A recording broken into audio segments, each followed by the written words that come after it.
মাননীয় স্পিকার, আমার মাননীয় সংসদ সদস্য খুব সুন্দর সুন্দর বক্তৃতা দিয়েছেন।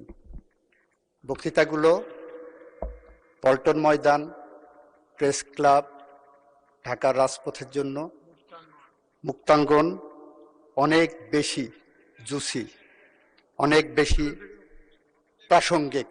মাননীয় স্পিকার, আমার মনে হয় উনি সব পড়েছেন, শুধু বিলটা পড়েননি।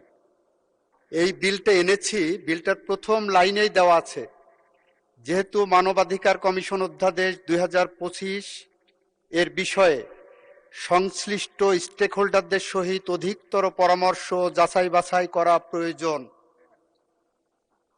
এবং যাতে করে 2009 সালের আইনটা বাতিল করে দিয়েছিলেন, মানবাধিকার কমিশনের জায়গাটা অসম্পূর্ণ না থাকে, ফাঁকা না থাকে, সেই কারণে আপাতত আমরা 2009 সালের আইনটাকে রেস্টোর করেছি, কেউ বলতে যাতে না পারে বাংলাদেশে কোনো মানবাধিকার কমিশন নাই।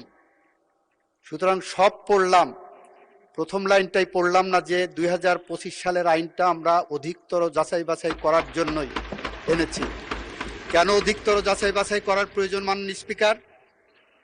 2025 সালের যে অধ্যাদেশটা আমাদের সামনে এনে দেওয়া হয়েছে, এই অধ্যাদেশের দুইটা ইমপ্লিকেশন আছে।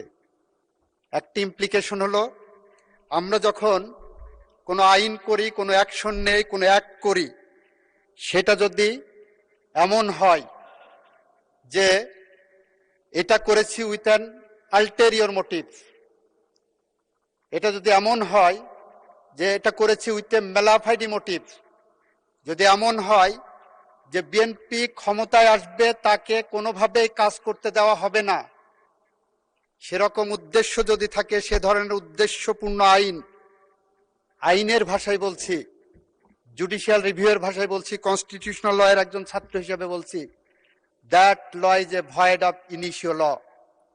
মানে স্পিকার, মানবাধিকার কমিশন অধ্যাদেশ যেটা আনা হয়েছে 2025 সালের, সেই 25 সালের অধ্যাদেশের 16 ধারাটা যদি একটু কেউ ভালো করে পড়েন, তাহলে দেখবেন এটা ভিকটিমের জন্য আরেকটি মানবাধিকার লঙ্ঘনের সমান।